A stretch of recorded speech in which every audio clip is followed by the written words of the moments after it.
ଜାଣିଲ ସାଙ୍ଗମାନେ, ଆଜି ଖାତା ଡଟ୍ ଆଣି ବସିଲି। ଆଜି ପଖାଳ ଭାତ କରିଦେଇଛି। ଏତେ ଜୋରେ ଖରା ହେଉଛି, ପଖାଳ ଭାତ କରିଛି। ସଜନା ଛୁଇଁ ଆଳୁ ସନ୍ତୁଳା ହେଇଛି, ଆଉ ଭେଣ୍ଡି ବାଇଗଣ ଟମାଟର ସବୁ ପୋଡ଼ା ହେଇଛି। ଆମ୍ବ ଅଛି, ଆଳୁ ଭର୍ତ୍ତା ମୋର ଫେଭରାଇଟ୍, ମିକ୍ସଚର ବି ଅଛି, କାକୁଡ଼ି ବି ଅଛି। ଏତିକି ଆମର ଆଇଟମ୍ ହେଇଯାଇଛି। ପଛରେ ଶାଗ ଫାଗ ଦେଖିବା ସମୟ ହେଲେ କରିବି। ଆଜି ଗୋଟିଏ କାମ ସବୁ ସାରି ଦେଇକିରି ଗୋଟିଏ ବସିଗଲି। ଗୋଟେ ଜିଦ୍ଦି ବାଦର କଥା ଅଛି। କାରଣ କହିଲ, ମୋତେ ଆମ ବାବୁ କହିଲେ ମୁଁ ଗୋଟିଏ ଭଜନ ଲେଖିଛି, ତୋ ଭାଇ ବୋଲୁଛି ଗୀତ, ଆଉ ଠିକ୍ ଅଛି ତୁ ଗୋଟେ ଲେଖିକି ଦେଖେଇଦେବୁ। ମୁଁ କହିଲି ସଙ୍ଗୀତ ଗୋଟିଏ ଜିନିଷ ସାଙ୍ଗେ ସାଙ୍ଗେ କେବେ ହେବନି। ତୁମେ ଶୋଇଥିବ ରାତି 2ଟାରେ 3ଟାରେ 4ଟାରେ, ଏମିତି ବି ଗାଧୁଆ ବେଳେ ଶୋଇଥିବ, ସେତେବେଳେ ଯେଉଁଠି ପ୍ରଭୁଙ୍କର ଆଶୀର୍ବାଦ ହେବ, ଗୋଟେ ଚିନ୍ତନ ଆସିବ, ଗୋଟେ ଧାଡ଼ି ସେ ଚଟାପଟ ଉଠିକି ଲେଖି ପକାଇବ। ମୁଁ କହିଲି ଠିକ୍ ଅଛି, ମୁଁ ଲେଖିକି ଦେବି ଗୋଟେ ସଙ୍ଗୀତ।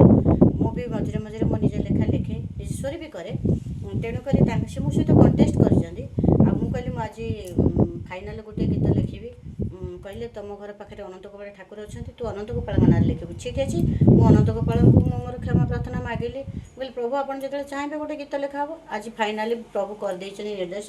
ଆଜି ବସିଗଲି, ଗୋଟିଏ ଆରମ୍ଭ କରିବି, ଷ୍ଟାର୍ଟ। ତାପରେ ଭଜନ ଲେଖିସାରି ସ୍ୱର କରି ଯେତେବେଳେ ମୁଁ ଫାଇନାଲି କମ୍ପ୍ଲିଟ୍ କରିସାରିବି, ଆପଣମାନଙ୍କୁ ମୋ ନିଜ ଲେଖାର ଗୀତଟା ଶୁଣେଇବି। ଆପଣମାନେ କହିବେ କେତେ ଠିକ୍ କେତେ ଭୁଲ। ସେ ତ ଯିଏ ପ୍ରକୃତରେ ବଡ଼ ବଡ଼ ଲେଖକ ସେ ତ ପାରିବେ।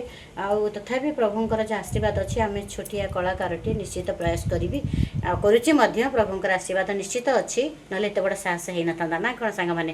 ନିଶ୍ଚିତ କହିବେ, ମୁଁ ଲେଖି ସାରିଲା ପରେ ଆପଣମାନଙ୍କୁ ନିଶ୍ଚିତ ଶୁଣେଇବି।